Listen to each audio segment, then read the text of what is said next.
मेरे प्यारे बच्चों, आप सभी को माँ अम्बे कोचिंग सेंटर चैनल पर स्वागत है। आप लोग बिहार बोर्ड के परीक्षा दे रहे हैं जिसमें संस्कृत का एग्जाम बाकी है। तो संस्कृत के एग्जाम के लिए हम आपको कुछ प्रश्नों का हिंट दे रहे हैं संस्कृत के लिए, जिसको आप शुरू से लास्ट तक अंत तक देख लीजिएगा।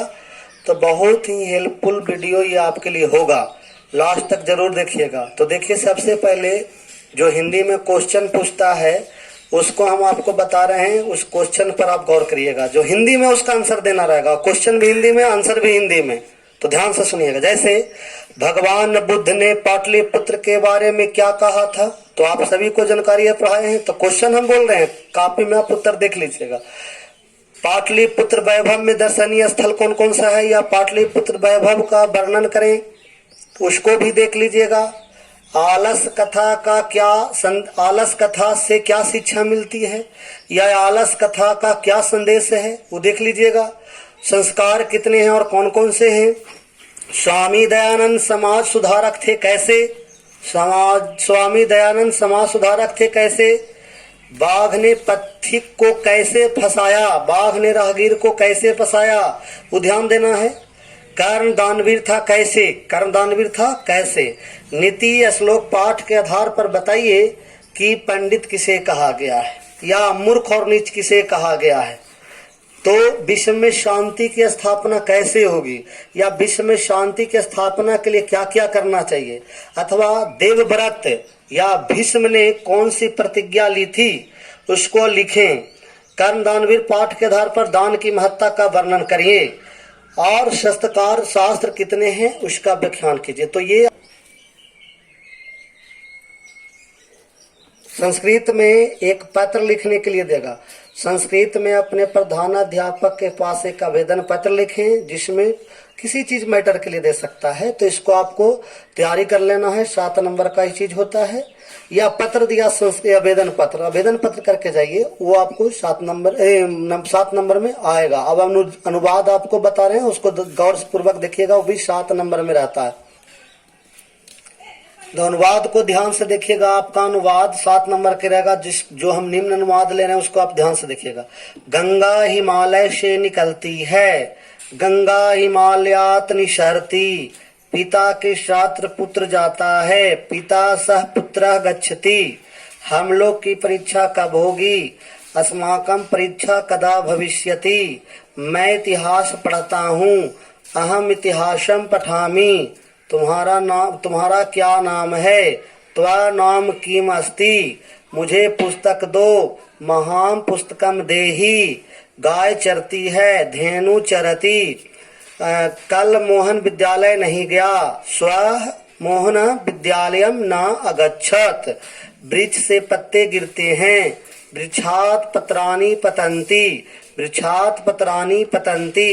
गंगा नदियों में श्रेष्ठ है, नदीषु गंगा श्रेष्ठा।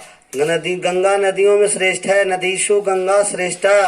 राम कान से बहिरा है, राम कर्णेन बधिरा अस्ति।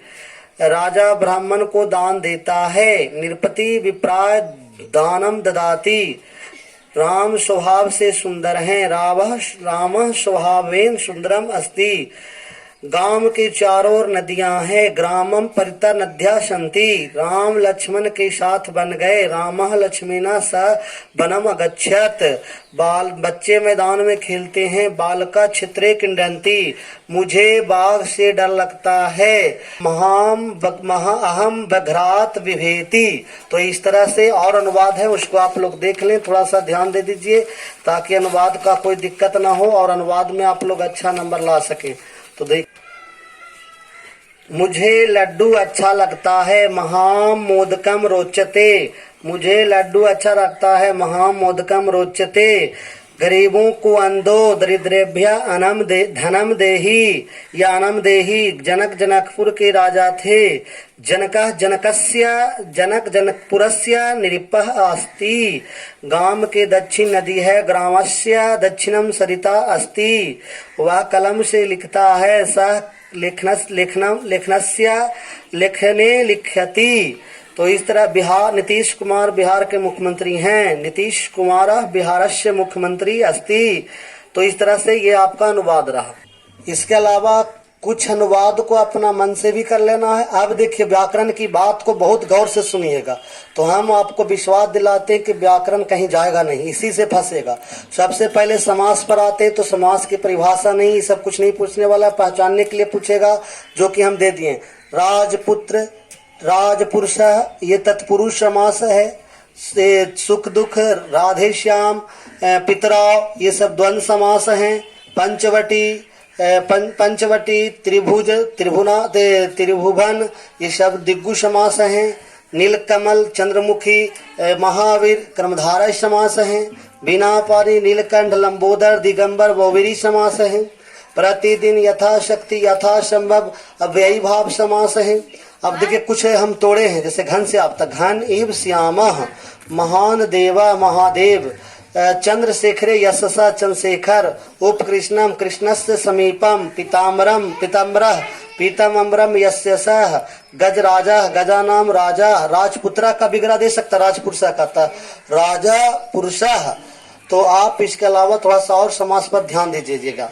अब देखिए स्त्रीलिंग पुल्लिंग वाला एक नंबर में रहेगा, तो उसमें कौन कौन सा स्त्रीलिंग पुल्लिंग देखें, तो साधु के देखिएगा साध्वी, कुमार के कुमारी, इंद्र के इंद्राणी, युवन के युवती, बालका के बालिका, अज के अजा, कोकिल के कोकिला, शिक्षक के शिक्षिका, लेखक के लेखिका, पाठक के पाठिका, दाता के दात्री, गौर के गौरी, राजन के रागई, गुरु के गुरुवी, अश्व के अश्वा, विद्वस के विदुषी, पाचक के पाचिका, वृद्ध के वृद्धा, यशोधरा के यशोधरा, अध्यापका के अध्यापिका, बालका के बालिका, अश्व के अश्वा।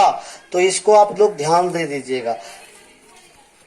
संधि विच्छेद देखिए, संधि विच्छेद देखिए, महोत्सव, महापलस उत्सव, मनोरथ, मनः पलस रथ, यज्ञपि, यधि पलस अपि, विद्यालय, विद्या पलस आलय, सदैव, सदा पलस एव, सरोज, सरा पलस जा, हिमालय, हिम पलस आल्या, विष्णु, विष्णु पलस वैष्णव, रघु पलस राघव, दशरथ पलस या दशरथी, नर प्लस डिस बराबर नारी, इतिहास प्लस ठक बराबर ऐतिहासिक, लघु प्लस तल बराबर लघुता, मन प्लस जा बराबर मनोज, यश प्लस दा बराबर यशोदा, सुर प्लस इंद्र बराबर सुरेंद्र, शम प्लस दी बराबर संधि, सरा प्लस वर बराबर सरोवर, कोकिल प्लस टा बराबर कोकिला।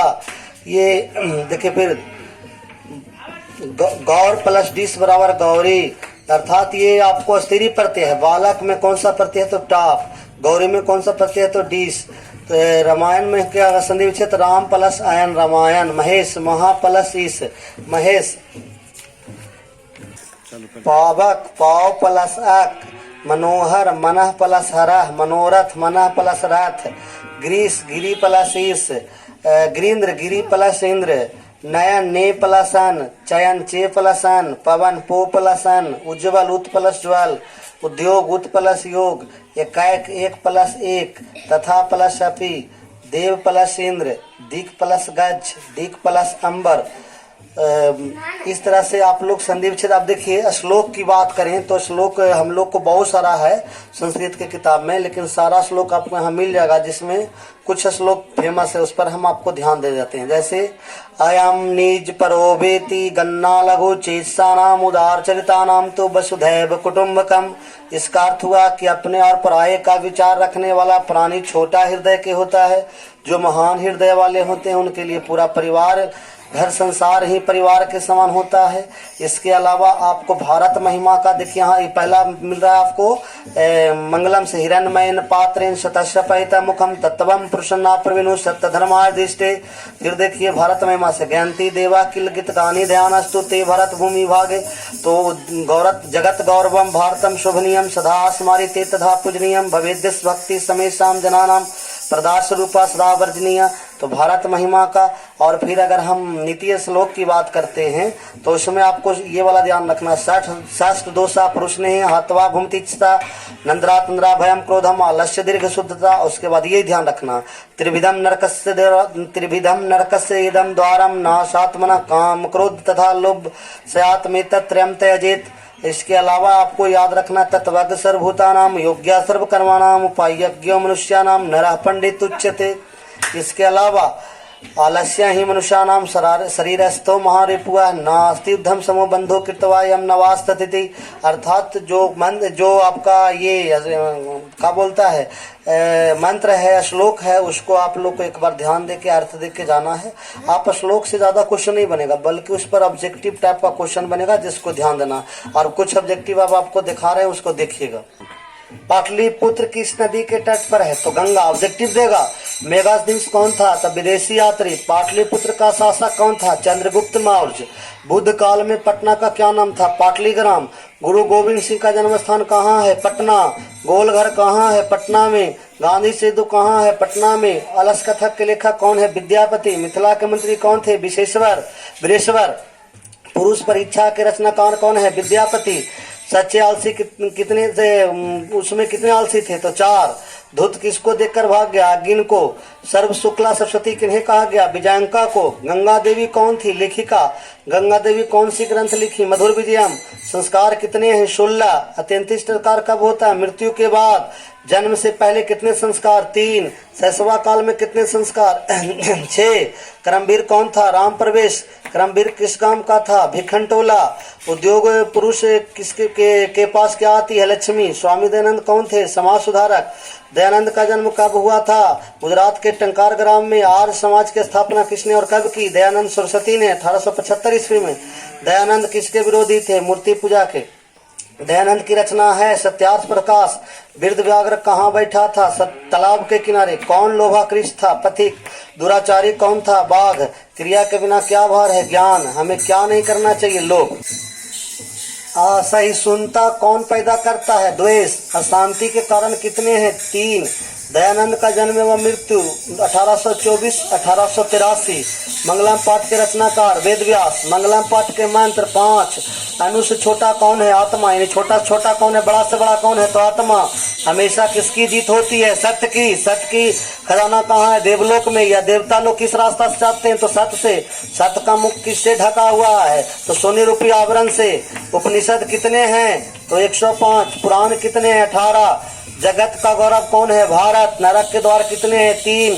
क्षमा की हत्या करता है क्रोध को। क्षमा का सर्वश्रेष्ठ धन क्या है? धर्म। विद्या की रक्षा होती है अभ्यास से। रूप की रक्षा होती है उपटन से। वंश की रक्षा होती है आचरण से। घर की लक्ष्मी होती है स्त्री। मनुष्य के कितने दोष हैं? 6। मंदाकिनी वर्णन किसने लिखा? महर्षि वाल्मीकि ने। रामायण पाठ के रचनाकार कौन है? वाल्मीकि। रघुवंश काव्य के रचनाकार कौन है? कालिदास। सीता ने विशालाक्षी किसे कहा? राम को।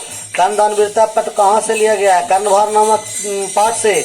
सूर्य पुत्र कौन था? कर्ण। कर्णदान वीरता के लेखक कौन है? भास जी। कर्ण पुत्र था कुंती का। इंद्र किस देश में आए थे? ब्राह्मण के रूप में। कर्ण राजा था अंग देश का। अंग देश से वर्तमान में है मुंगेर में। वेद के कितने अंग हैं? 6। छात्र किसका अभिवादन करते हैं? शिक्षक का। आर्य समाज का संस्थापक कौन थे? स्वामी दयानंद। व्याकरण के प्रसिद्ध लेखक कौन थे? पाणिनि। ज्ञान के शासक हैं शास्त्र। वेदांत कितने हैं? 6।